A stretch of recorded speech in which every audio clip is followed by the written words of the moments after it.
tonight for this interim session about graduate school and applying to our program for the 2024-2025 year. I'm here with our graduate chair, Professor Jolyon Thomas, who is professor here in the department, and I'm going to let him get started with a few items, and then we'll get right into it. Hi, thank you, Professor Butler, and thanks to all of you for joining us today. So as Professor Butler said, my name is Jolyon Thomas. I'm the Director of Graduate Studies in our department. What I'm going to do today is provide, I'm going to start us off with just a quick overview of what our PhD program looks like. And then we'll move into some things like requirements and how to actually craft an application. Our feeling is that if you made it to this webinar, then you're already interested in pursuing a PhD, but you may not know exactly what that entails. So some of this information at the beginning might feel like it's very, very basic to some of you, and some of you may feel like you're desperately wanting to have exactly this sort of information. So please bear with us as we just kind of walk through the basics here. The basic sort of structure of our program is that it is a 5-year PhD. We offer funding for all 5 years of the program, and that funding includes your tuition, a stipend, and then it also offers some health coverage. And for those applicants who may be thinking about whether or not they can do a PhD and support families, there is a bit of an extra cost for health coverage for your family, but there are a number of things, a number of ways that our institution provides support for that sort of thing. At Penn, one course unit or one credit is one course. So in our PhD program, we require 20 total credits of coursework. So that means 20 courses. And I should say that, for people who are coming in with a master's degree, we allow the transfer of up to 8 credits of graduate level coursework from a master's. So for those applicants who are coming in with a master's, that reduces the total number of courses you need to take to 12. Now, our program is somewhat unique in that we count language courses as part of the program on the understanding that you need languages to do your work, depending on what you're working on. Most of our graduate students will complete their coursework in the first 2 or 3 years. And that's usually taking about 3 graduate seminars per year and usually 1 language. Sometimes that varies a little bit depending on what background people come in with. I alluded to languages already. As a general rule, and this is pretty common in humanities departments across the board at Penn, we're asking for people to have facility in at least 2 research languages. Now, some fields do require more. For example, people who are thinking about doing work in Buddhism, in ancient Mediterranean religions, in Islam, may find that they need to do work in several different languages because they need that in order to read the text, the primary text they're using in historical kind of research, or they may need to know several different languages to conduct ethnographic research. We work that out on a case-by-case basis with the student, but we always expect that each of our students will at least have reading facility into languages. And I should say that many of our students who are competitive on the application are coming in with at least some background in one of the research languages that they'll be using. Another sort of part of our program is teaching. We do provide opportunities for teaching. In fact, it's built into the fellowship for our students. So every student in our program does at least 4 semesters of work as a teaching assistant. And in most cases, that happens in the 2nd and 3rd year. So it's usually while people are still doing the coursework I was just talking about. In addition to that sort of teaching, on an ad hoc basis or a case-by-case basis as departmental needs dictate, we will also occasionally have students who have finished their coursework serve as the instructor of record for courses. Again, that we make those decisions based on the students' needs, how much time they need for their dissertation, and the department's needs. But the one thing that we do require is at least those 4 semesters of serving as a teaching assistant for one of the professors in the department or in an adjacent field. Now, there are basically, aside from the coursework, taking classes, and aside from teaching, there are basically 3 major components or benchmarks that we ask students to do. The first of those is a qualifying exam. This is, in our department, a combination of proving your chops as somebody who might think as a teacher in the field of religious studies, the academic study of religion. And so we ask the students to create original syllabi and to, in an oral defense, make some, to offer their rationales for how they've organized each syllabus, what sort of decisions they made, what they're trying to get students to do. We also, in that exam, ask students to show some familiarity with the canon of literature and religious studies. We, in addition to that, we have candidacy exams. These are the moment where students finish their coursework and advance to being PhD candidates, where they have nothing left but the dissertation to write. The candidacy exam is also known as a field exam, and this shows competency in type of a specific field. So somebody who's taking an exam with Professor Butler, for example, may take an exam in the field of American religions. Somebody who's taking an exam with me might do an exam in the field of Japanese religions or Buddhist studies. And sometimes these exams might be not oriented around a geography or a particular tradition, but they might be oriented around a particular theoretical approach.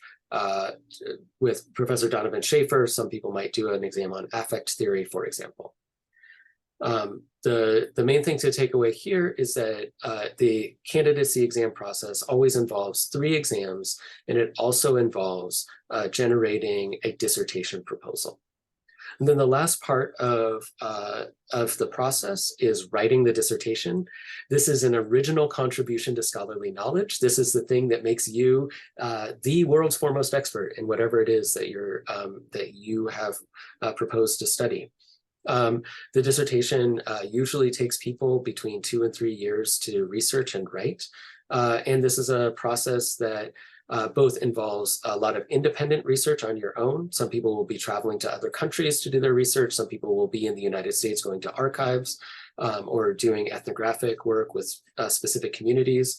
And then meeting periodically with your academic advisor, who's usually a professor in our department, as well as with members of the committee, who are people who are experts in relevant fields who can help make sure that the writer of the dissertation is, not making any embarrassing mistakes, and also making that original contribution to scholarly knowledge.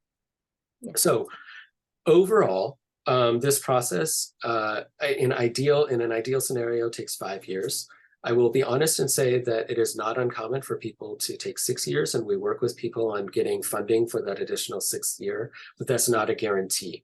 So we ask that when people apply to our program, when they're proposing dissertation research projects, that they think quite carefully about what would be feasible to do within that 5-year time span. Okay, so I've just given a brief overview of the program. I'm now going to turn things over to Professor Butler, who's going to talk about what you need to have at a bare minimum to get into our program. Thank you, Professor Thomas. And just a reminder, if you have questions at any point during this, we have a Q&A section where you can just type those in, and we'll take those all at the end, okay? So minimum requirements to apply for our program. You need a BA degree in religious studies or a related field. I get this question a lot because I do religion and politics. Can I have a political science degree? Can I have this? Can I have that? We like to see people who have some kind of background in religious studies. An MA is helpful but not required. More than 50% of our admitted students come to us with MAs, but we also admit people without them. Let me just say something about that for a minute. If you come in and you only have a BA, then I think what you really need is to really evince that you have some interest and you've had some courses in religious studies. That makes your application stronger, okay? If you don't have that, or if you're coming from a completely different field, you really need to think about how you get some of that knowledge into your file, okay? Because it will make it just that much more difficult. We can't go from zero when you're at this level of a PhD program because we don't have a master's program. We do strictly doctoral program, okay? So that's really important.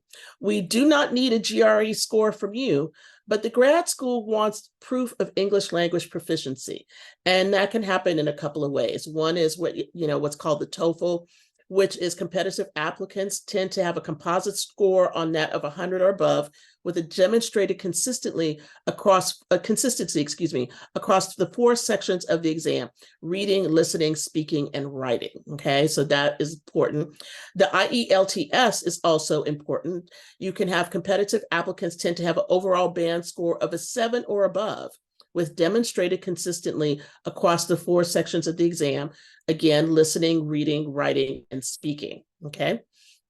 Students self-report their scores on that application, and we will electronically match them through CollegeNet, okay?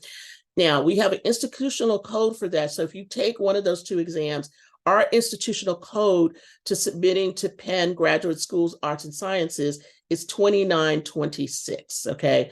Just so that you know that, and I think Professor Thomas can put that in the chat for you. And then you also need 3 letters of recommendation, ideally, and I say ideally, and I want to stress that, from people who are familiar with your academic work. That doesn't mean your pastor, your rabbi, or your guru to tell you that, you're wonderful and all of that. We want to know somebody who's worked with you in an academic setting.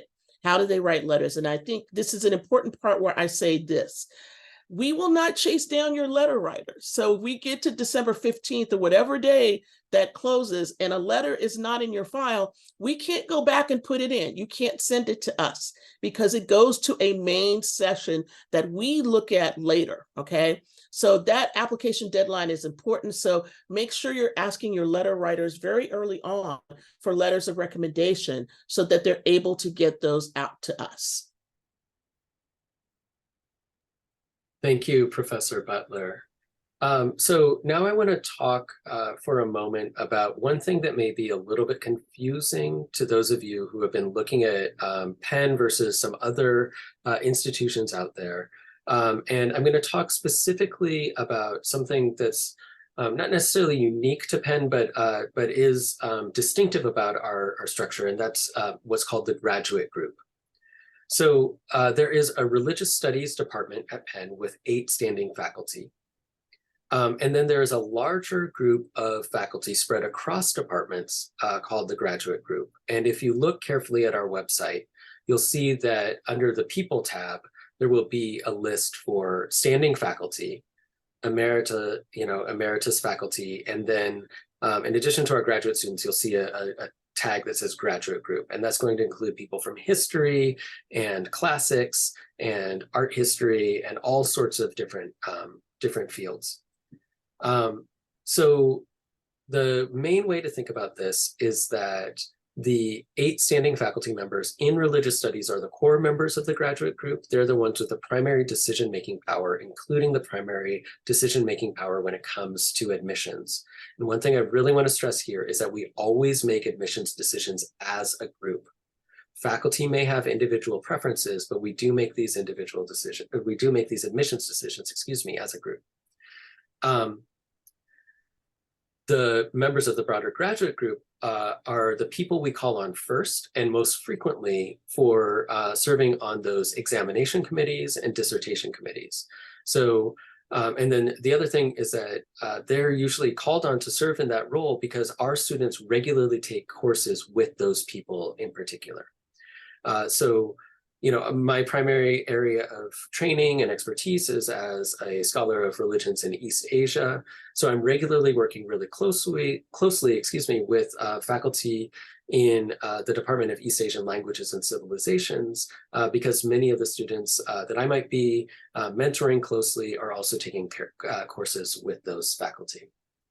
Now, we do this because it offers the greatest amount of flexibility to everybody involved. It offers flexibility to faculty, it offers support to graduate students.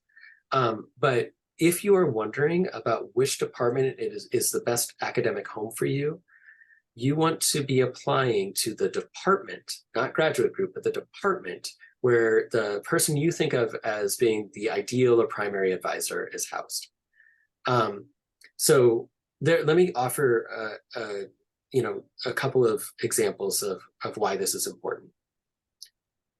When major decisions are being made within a department about things like student funding or opportunities and stuff like that, you want to make sure that whoever is your primary advisor is in the room when those decisions are making place. So that's one very pragmatic reason to be applying to work with somebody or with some, a few different people who might be in that department, even if it's different from a graduate group. Another reason is that if you're working primarily with sources in a non-English language, you want to make sure that your advisor has enough fluency to also be reading the same sources that you're reading. So I'll offer a concrete example. Let's say you want to work on Taoism, right? We do not have a specialist of Chinese religions in the Department of Religious Studies, but we do have some specialists of Chinese religions in the Religious Studies graduate group. If you wanted to do a dissertation on Taoism, I would strongly recommend that you look into the Department of East Asian Languages and Civilizations, where there are people who are reading those sources and so forth. Working with Professor Xiaowen Chung, for example, would probably be the way to go rather than applying to our group. The similar sorts of things apply to some of the other area studies programs, like South Asian studies, for example.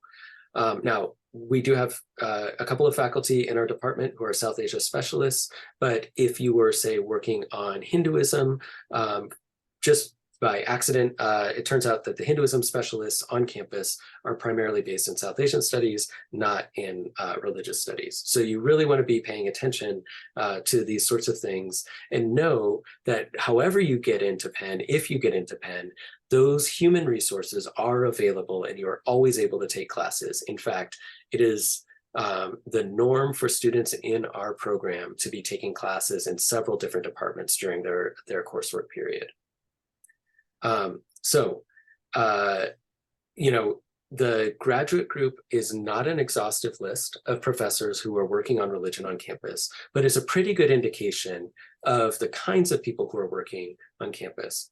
And as a pro tip, for those of you who are thinking about crafting applications, a good application will always indicate the names of people with whom you think you would be wanting to work closely.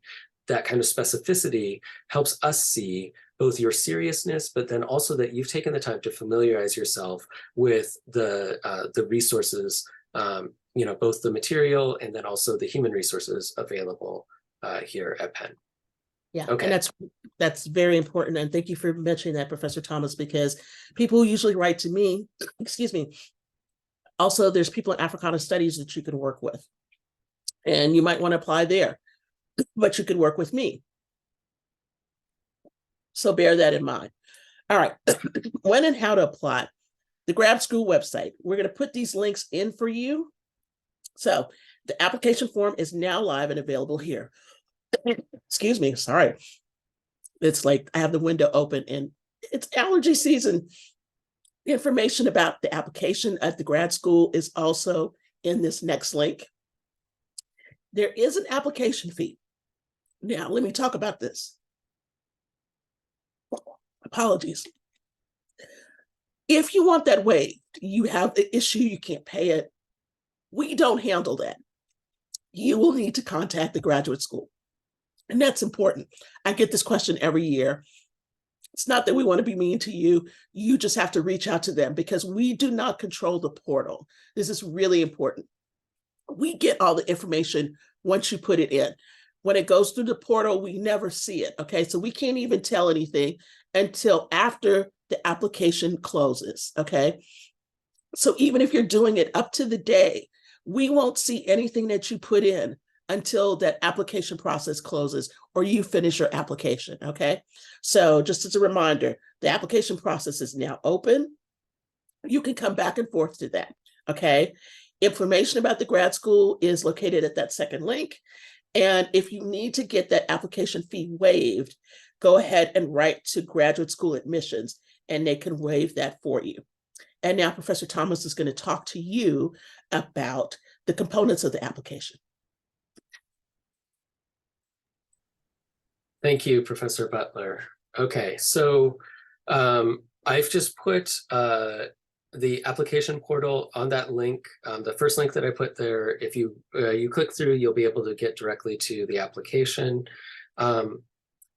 I'm going to say at the outset, there are some aspects of this application portal that are a little bit clunky. They look like an earlier period of the internet, and we apologize for that. This is the last year we're using this particular interface, but it also happens to be the year that you all happen to be applying. So, you and we are sort of stuck with it for this year. But there are a few things that I want to highlight about this application because they might be a little bit counterintuitive. Number one. On the application form, it's going to be asking you for a bunch of basic information, some background information about who you are, your educational background, stuff like that. It will also ask for some demographic information. It's going to be asking for things like racial and ethnic background, gender, stuff like that. But I want to stress, we do not see that. There is nothing that is available to us about that information. So that is a part of the application that is required for federal record keeping, but it is not something that the admissions committee can see at all. There's going to be a place on the form that's going to ask you to highlight your research area. And you can select up to 3, but it's really important that you pick whichever one most closely matches your primary area of research and select that one first. So we have 11 options on the form. We have a sort of unconventional structure in Penn Religious Studies where we're not just dividing things up by, say, religious tradition, but we also have a few other things. I'll mention each of them as we go. So we would ask that you select the one that you feel is the closest match to your intellectual interests. So I'm going to just offer the list, and then we can talk more about this, and I'll type these in the chat in a moment. So we have American religions, ancient Mediterranean religions, Asian religions, broadly conceived, Buddhism, childhood, gender, and sexuality studies, Christianity, intellectual history, Islam, Judaism, material and visual culture, modernity, science and secularism, and politics and publics. Again, that's a lot of options, and it is intended actually to, we hope that you see yourself aligning with a few of those.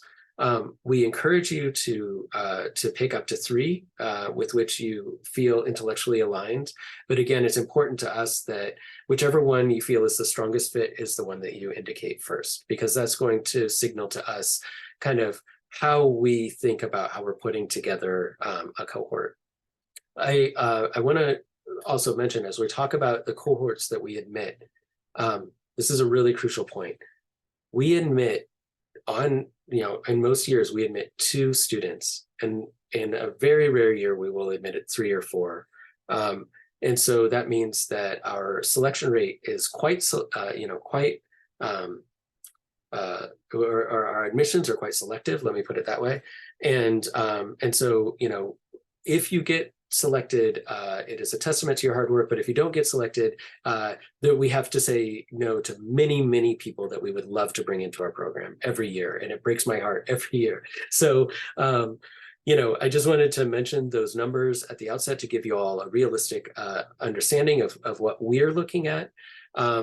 And for those of you who have been paying attention to hiring in the humanities and so forth, this reflects a pragmatic approach to whether there are jobs out there. Now, we do approach our PhD program as a versatile PhD that can be applied to all sorts of things, not just university teaching. But this is something that I really want to just stress at this point, and we can come back to that in the general Q&A. Okay, another key part of the and I would say perhaps the most important part of your application, because this is where you tell us about your intellectual orientations, is what's called the personal statement. Now, you'll notice that the last sentence I said is what's called the personal statement, because I think that that title can be a little bit misleading. The personal statement is not a biography. It is your opportunity to indicate your familiarity with the intellectual questions of the academic discipline of religious studies. It's your opportunity to position your question in relation to the things that people have already asked. And it's your opportunity to talk about the people within our department with whom you'd like to work closely, or the resources that you'd like to use. Now, I'm about to read to you the text that you will be seeing, and I will also put this in the chat momentarily. And I want to just highlight the things that are important here. The prompt asks you to describe how your background and academic experiences have influenced your decision to pursue a graduate degree and have led you to apply to Penn. It's going to ask you to detail your specific research interests and intellectual goals in religious studies in this case. It will ask you to provide information about your educational trajectory, intellectual curiosity, and academic ambitions. It also says if you've overcome adversity or have experienced limited access to resources in your field of study, that you can feel free to share that. And we're interested in your lived experiences and how your particular perspective might contribute to Penn's community. I want to stress, and I cannot stress this enough, we are interested in whether you have overcome adversity, but the main thing, the primary thing here is that we want to hear from you what your intellectual questions are. And so we're asking you specifically to talk about how your proposed dissertation project fits within those scholarly conversations in the field of religious studies. We're looking for concrete engagement with relevant academic literature in the form of citations. We're looking for innovative research questions. So you might say something like, people have asked this kind of question, but that prompts this other question that I'm really excited to talk about. We want to hear you talk about a feasible dissertation project that can actually be completed within 5 years.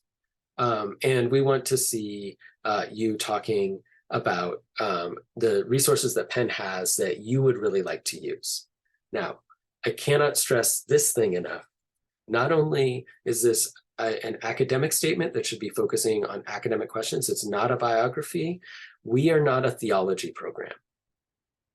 Now, the distinction between religious studies and theology can be admittedly a little bit fuzzy, but if you're in doubt, the one way to think about this is that we do not see it as our goal to make better Christians or better Buddhists or better Muslims. We see it as our goal to, as objectively as possible, historically or ethnographically or philosophically describe the claims that people within these traditions are making.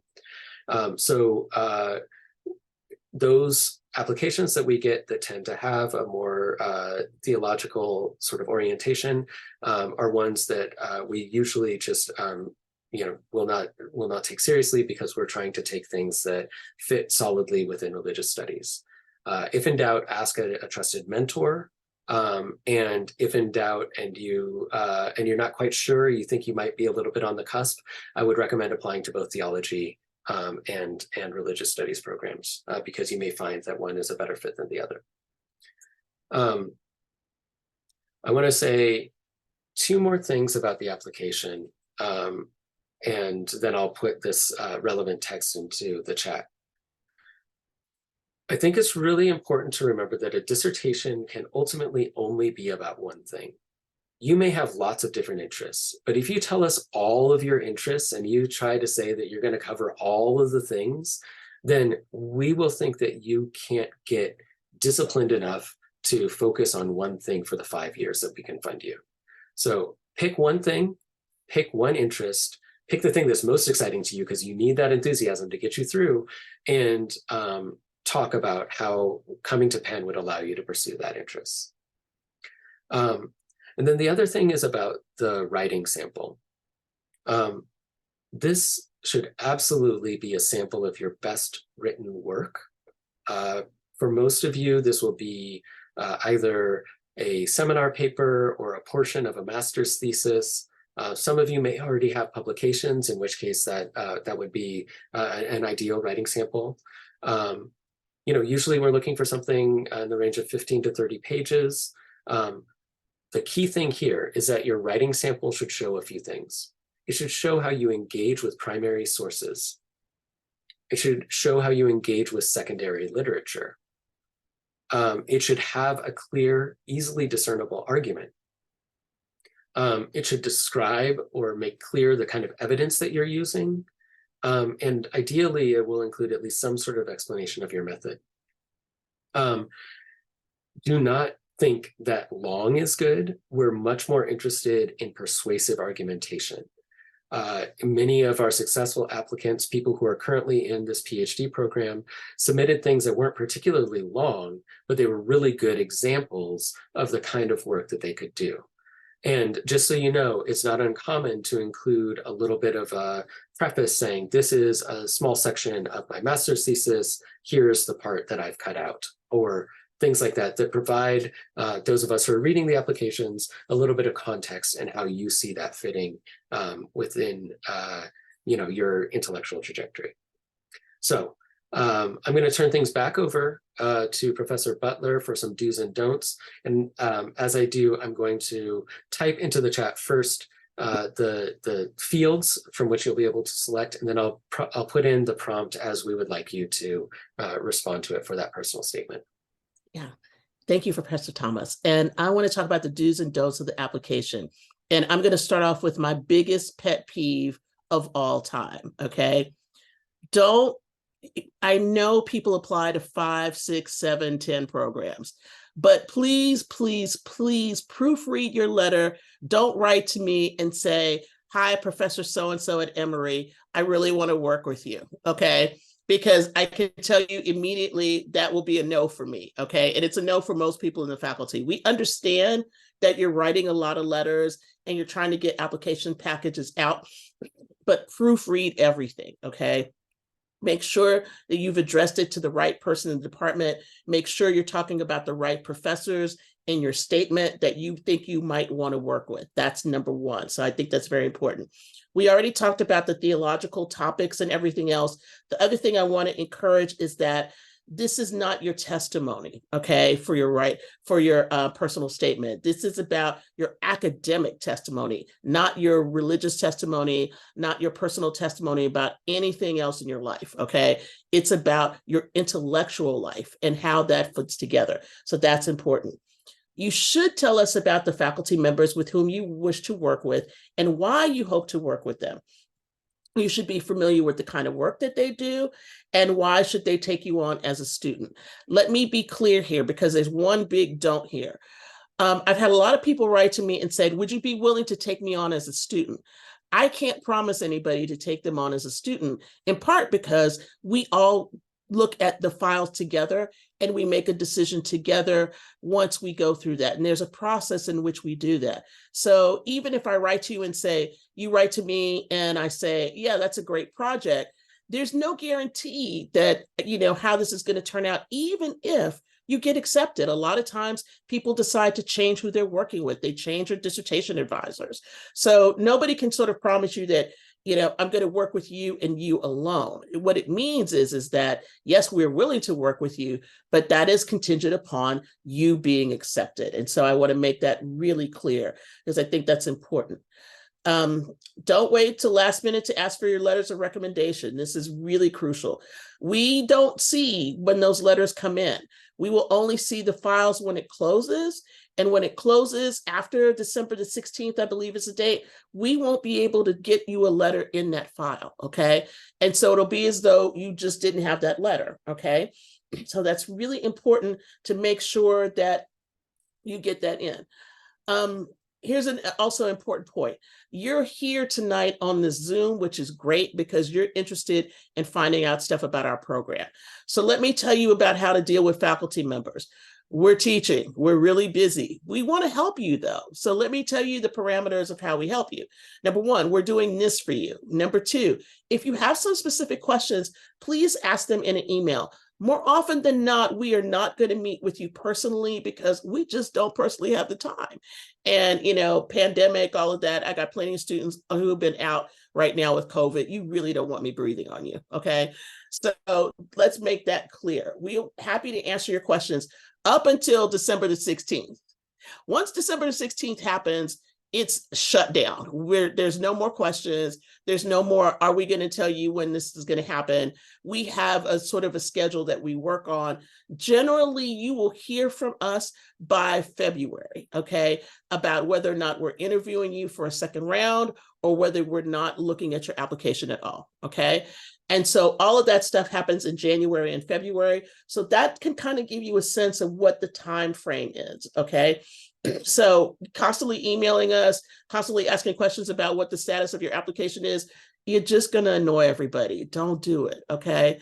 It's a lot easier if you let us go do this job afterwards. And I think that'll make you feel very much easier. I know it's a nerve-wracking process. I know that it causes great anxiety, but we are committed to doing this in a timely fashion. And the way to help us do it in a timely fashion is to not put a whole bunch of stuff in our email boxes, okay? Now, let me make one more thing really clear. If you reach out to somebody else in another department and you decided that you want to, go to EALC instead, East Asian Languages and Cultures, for instance, but you mention one of us, you might mention Professor Thomas or something, we'll probably get that application because people will want us to look at it. So there's a lot of trading back and forth between departments. There was a question in the Q&A I'll get to in a minute about other departments. We're going to talk about that and how that works with us, okay? But I want to really stress that if you are applying to us, this needs to be primarily a religious studies dissertation and program, okay? And topic that you want to work on. If you come out of left field and you start saying all these other things, it makes it really difficult for us to make a decision and we'll just throw you out. And that's not what you want to have happen to your application because I know you've worked really hard on it.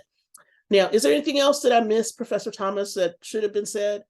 No, I just want to add one thing to what you said, which is, again, December 15th is the application deadline. After that time, if you have any, like as Professor Butler said, you should generally just be patient and let us do our jobs.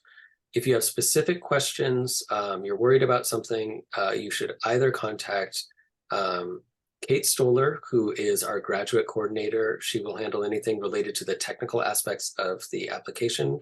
Her email is on our department website, or me as graduate chair. But I will insist that you keep such contact to a minimum because this should really just be about the truly exceptional cases where there is some sort of thing that is awry, like if your recommender had a heart attack and you're worried about that sort of thing or something like that.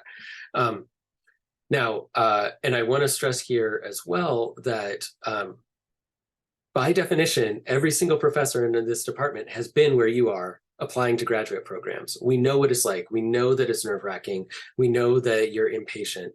But just to reiterate what Professor Butler said, the more you can give us a little bit of time to respond and just work through the applications. Remember, each one of you is giving us literally dozens, if not hundreds of pages to read. And we have to read dozens of those, if not hundreds of those. So just think about our workload and recognize that every single time we have to respond to an email, that's time that we're not reading your application. And you want us to be reading that application. Having said that, we've gone through the basics of the application. I put a bunch of text in the prompt, but I think that, or not prompt, but a bunch of the prompt text in the chat. But I want to also just say all of that text is on our website. I encourage you to spend some time on the website. Think carefully about what you see there. I encourage you to look at the profiles of the people we've admitted to our graduate program. That'll tell you a lot about the kind of backgrounds they had, the kind of questions they're pursuing, the diversity of intellectual projects they're engaged in, and so forth. So I'm going to turn things now to our Q&A section. I'm going to start by addressing the question that's top of the chat, but I'll also encourage anybody else who has questions to please use the Q&A function to submit your questions. And so our first question is asking us to speak a little bit more about the graduate group structure. Does the religious studies group overlap into other graduate groups like sociology, economics, and political science? Well, the short answer is many Penn faculty are members of multiple graduate groups. So I am a member of the graduate group in East Asian languages and civilizations, for example. I think, Professor Butler, are you in history? I'm in history, yeah. I'm in history and Africana studies. Yeah, Africana studies, right. So, from the student's perspective, the way this works is that, if you're admitted to Penn, no, even before, like if you're applying to Penn, since that's why you're all here, starting with the graduate group, the religious studies graduate group, is a good place to just think about, well, who's there with whom I might be able to work? And if you go through all the people on our graduate group list, you're going to see people with a wide variety of backgrounds, some of whom are coming from places like political science or sociology, and some of whom are coming from other places. Depending on the questions that you're asking, you may find yourself a little bit more aligned with some of those questions. Now, from the wording of this question, I want to address something that I think is lurking behind the question, which is, how much is our department a humanities department and how much is it a social sciences department? We are decidedly a humanities department. That's where we are situated in Penn's overall structure. Many of us engage pretty carefully and closely with social science colleagues, including, for Professor Butler and myself, I think we're regularly interacting with colleagues in political science, for example, because we both do stuff related to religion and politics. But I also want to say, if you are wanting to do a dissertation project that involves any sort of answer that is quantitative, you need to be looking at a different department. We do not do quant research in this department. We're much more interested in qualitative research. Now, it is possible that you might do some sort of mixed methods research that involves a certain amount of thing where you might work with, say, Professor Melissa Wild in sociology, like looking at some sort of quantitative thing or something like that, or maybe somebody in anthropology doing some sort of ethnography. But I really want to stress that as we're thinking about fields like, say, politics and publics or modernity, secularism and science, a lot of our approach to that is from a humanistic angle, not from a social scientific angle. And if you're not clear about what you want to do, then I encourage you to look at some of those other programs to really make sure that you are getting what you need to get from a program to solve, answer your intellectual questions. Professor Butler, do you want to Yeah, I do want to add to that. I think what's really important is, the other thing that might be behind this question, although I don't know, Bryant, is if you, let's say, have that as part of your undergrad or your master's program, then it's really important for you to go look at those departments, okay, first, before you come to us. And the reason why I say that is because there are times across this campus, because we're very interdisciplinary, you can get somebody like me on your dissertation committee. I've been on dissertations in sociology. I've been on dissertations in the Annenberg School for Communications on media things. I've been on dissertations in the music department. I've been on dissertations in Africana studies, and I've been on dissertations in history, okay? But all of those things that I just listed out to you, they did not originate in religious studies. They had some kind of component of religion, but they didn't originate in religious studies. If you are a straight up religion person who's trying to think about political science or sociology, then you could say you apply to us, And then you might reach out to Melissa Wilds, or you might reach out to other people in other departments to see later on, once you got here, if you're accepted, whether or not you could work with those people. Yeah. Thank you. Yes, I think hopefully we've got that covered. I'm going to move on to other questions that are coming into the chat in the interest of time. We have a question about a residency requirement. Does Penn require residency? And the answer is generally yes, although it depends. For the first 3 years, you got to be here. You got to take classes. There's no way to get around it. And so there is no option for remote learning if that is what's behind this particular question, because a huge component of our program that I did not mention, but is I think one of the great strengths of our program. And I want to say here, I am very proud of our PhD program. I am immensely proud of it. I think that we do great work. We've got a good placement record, but more importantly, we've got a good community. How do we foster that? At least 3 times a month, we're all in the same room, eating food and talking about, sort of issues in the academic study of religion. We call this our colloquium. It is a requirement for everybody who is in coursework or teaching in the department. And that's the time when the graduate students and the faculty are all sitting around the table talking about cutting edge questions and problems in the academic study of religion. We can't give that to you if you're not on campus. Now, once people have advanced to candidacy, that's when they finish that second round of exams, the candidacy exams, it is quite normal for people to need to be away to do their research. So some people, we currently have students who are based in the UK, students who are doing, some trips periodically to other parts. And so they may have like a footprint here, but they're also spending a lot of time away. The main thing is, at that stage, we recognize like you may need to be far away. You may need to be in another country for not just months, but years. That's fine, as long as you are staying in close communication with all the members of your committee. We will, if it's when students stop being in close communication that we start to get really nervous, and then we'll be like, we need to revisit this. Yeah, let me mention, sorry, I didn't mean to interrupt, Professor Thomas. One thing I do want to mention that we didn't really quite say, but I think it's perfect to talk about here in terms of residency. If you can be present in Philadelphia, it is much better for you because you have the resources of the library, you have all of the resources. We understand if you have to travel, we understand if you need to go out and do ethnographic research, we get it. But the other part of that is that you have access that you don't have other places. And it becomes very difficult to get a hold of your advisor, to get a hold of your committee, if you are off running around someplace and you are not present. That's number one. Number two, we didn't talk about a time requirement, and this is really important, okay? And I want to stress this because I think for a lot of people, especially people who have to do more languages and things, let's say your program is going to be a little bit more than 5 years. According to Penn's rules, you have 10 years to complete the dissertation.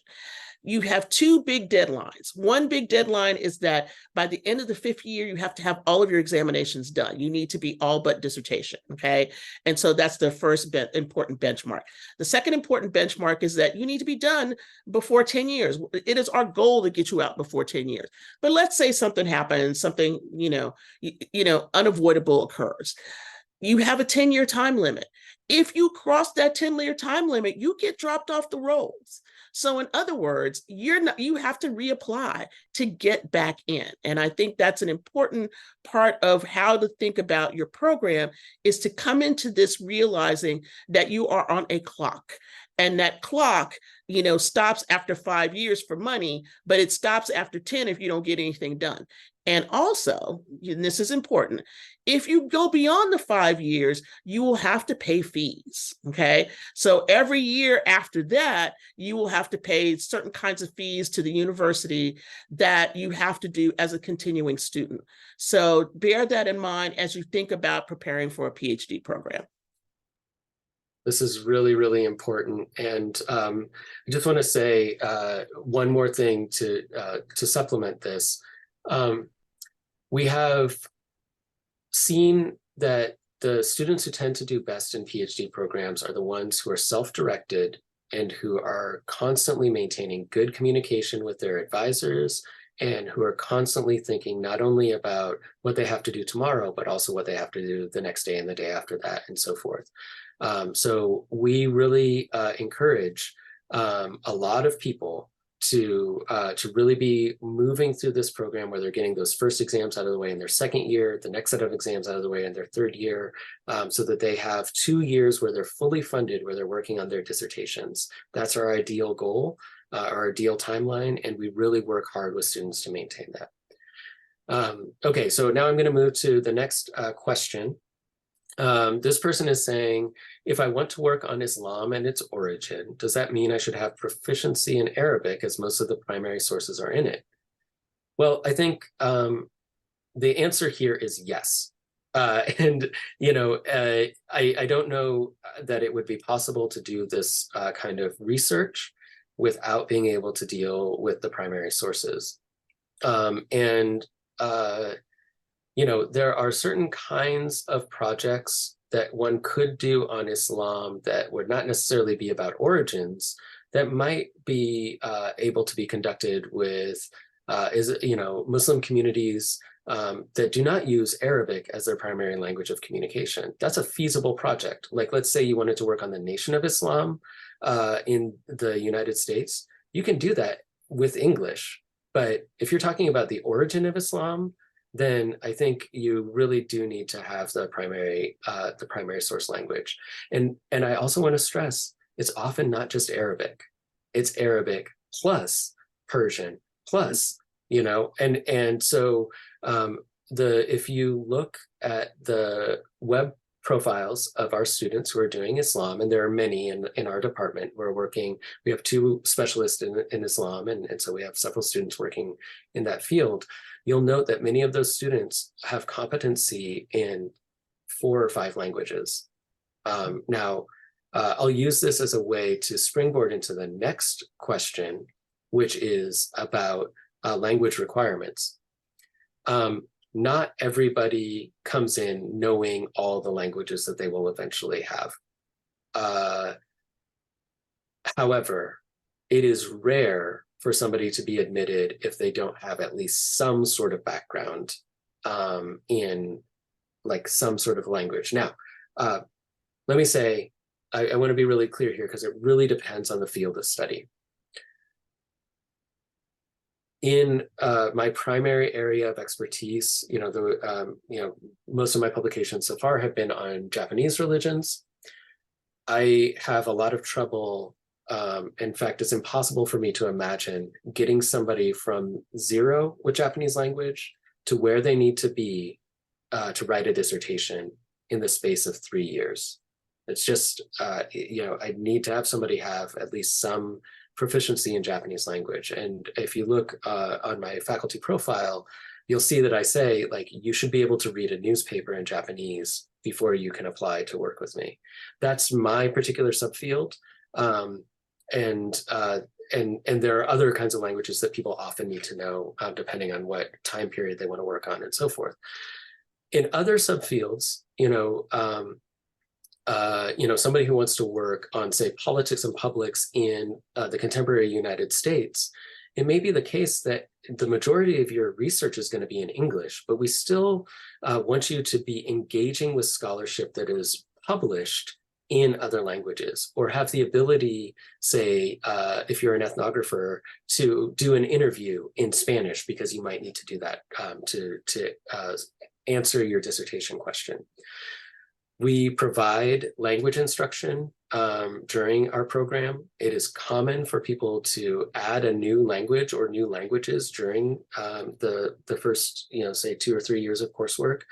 But if you're applying without any languages, then you would need to make sure that the dissertation topic and question that you're proposing is answerable with just the languages that you speak. Now, I also just want to say that the some of these language requirements are holdovers from a moment in the academy when it was just generally understood that to be a cultured human, you spoke German and French and as well as English. But I also think that the academy, the Humanistic Academy, has worked for quite some time, knowing that you understand the world differently if you have the ability to access it through multiple languages. And so that's why we have this language requirement. And then there was one more aspect of this question, which is how decisive is this in the application process? I think this was clear from before. It really depends on the topic you're proposing.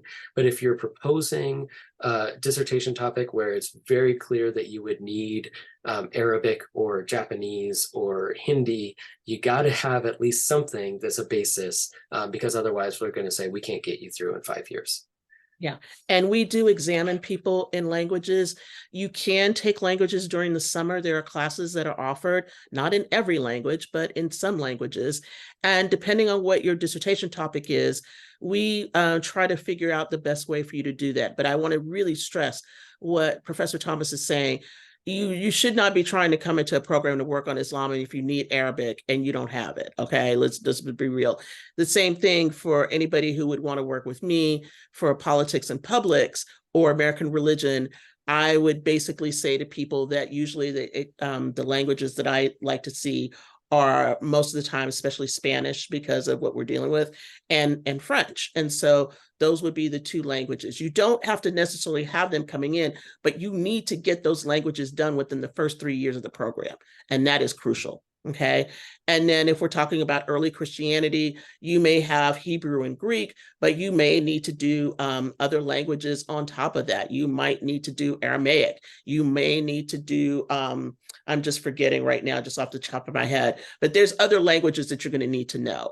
And so I think that's important for you to think about that as you're preparing to apply for a program. Thank you. We have another question about the fields of intellectual history and modernity, science, and secularism, sort of what is expected from the dissertation. I want to say that our fields of study are deliberately capacious enough that there may be some overlap between them. I could easily see somebody writing a dissertation that would fit neatly between these things. Professor Schaefer, for example, might oversee a dissertation that is about the history of evolution. And that is both an intellectual history and also something that's related to the history of science, right? Clearly, there's a religion angle to that story. But we also have people who are working, I think, kind of more strictly in the field of intellectual history in the sense of looking at, you know, the great historical figure and their ideas and the influence of those ideas, maybe tracing those over time or looking at intellectual lineages. And I would say for the modernity, science, and secularism subfield, which is primarily, you know, represented by Professor Schaefer and myself, you know, the two of us have different angles on these things. You know, he is a theorist of affect. He's done a lot of work on, say, religion and science, particularly.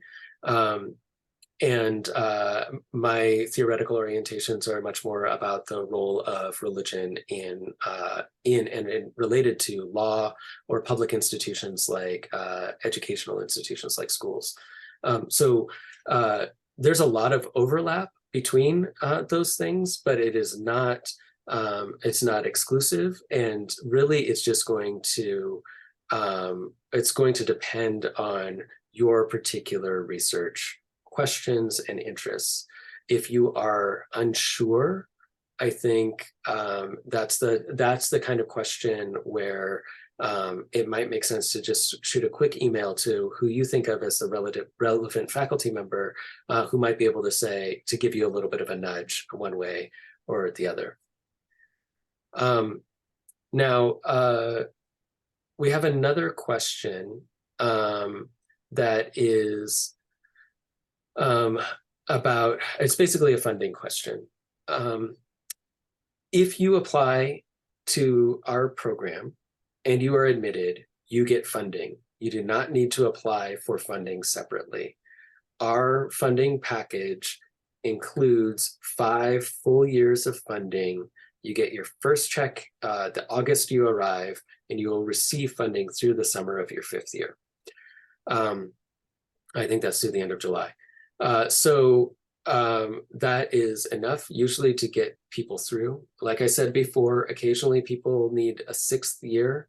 We try not to go into 7, although it does happen sometimes. And in those cases, we work with students to apply to things, both our internal to Penn dissertation completion fellowships, and then also external grants, and so forth. Now, I want to mention one other thing that is relevant to this question, and is also tied to the earlier questions about languages. In some cases, some students may apply knowing that they need to work on languages, and because Penn is a Title VI center for students who are US citizens, it is sometimes possible to apply for FLAS funding, foreign language and area studies scholarships.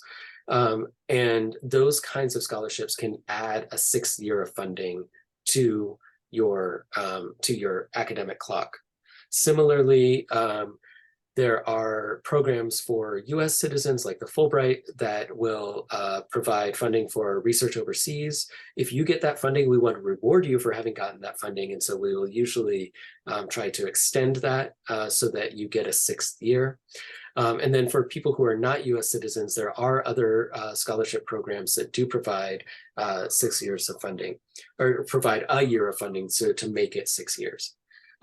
That usually, those kinds of applications are usually not necessary until after you've already been admitted and after you've matriculated. But the thing I want to stress here is, if you apply and if we admit you, we are making you a promise that you get 5 years of funding. And we're very proud of our funding structure. We think that it is strong, is competitive with our peer institutions. And we want you to not worry about how you're going to eat while you're studying for your dissertation, or for your coursework, and then eventually writing your dissertation. Yeah, exactly. So the application is it. That's all you need to apply for. And it looks like, wait a minute, we have one more question. We can do this one real quick. Having a couple of gap years after one's BA adversely impacts application process. Again, it doesn't really matter. What you need to be telling us is that you have, a good, compelling statement of purpose of what you want to do and how you want to do that. Can you account for that time? Were you working? Did you take a gap year? All of these things come into play. And so we hope we're not judging on that. It doesn't matter what you've done. It doesn't matter where you're coming from. If you have a good project, if you have the right criteria, if you have the qualifications, then we will consider your application seriously. Yep. And I'll just add, and I'm going to weave in an answer to this last question that just popped in. I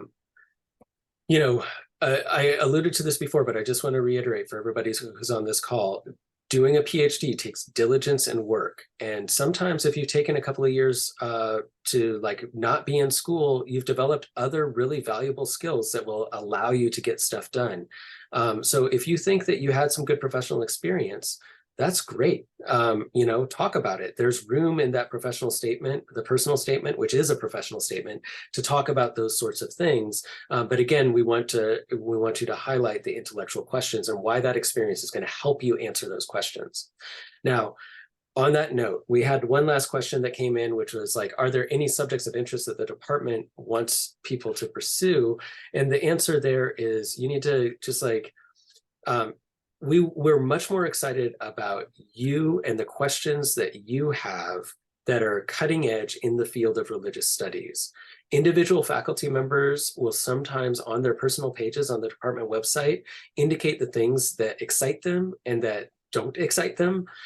So if you think you're going to you want to work closely with a particular faculty member, I strongly recommend that you check out that personal page and including a link to their private website if they have it, to see what they're saying there.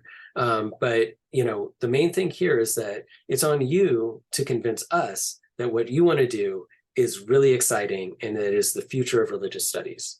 You do that, and we'll be excited to give your application serious consideration. Exactly. This is not a contest to see how you can impress us about, saying something. I get a lot of people who want to write to me who want to do the exact same thing that I'm doing. I'm like, I'm not interested in that. I'm doing that. I'm interested in what you can think about and how you want to change the field. You need to think about that question because it is a very important question, because there's lots of things out here right now. Why should we look at your application? Why should we think that we want to spend 5 years training you? It has to be that you're asking good questions, that you have a way to think about that project.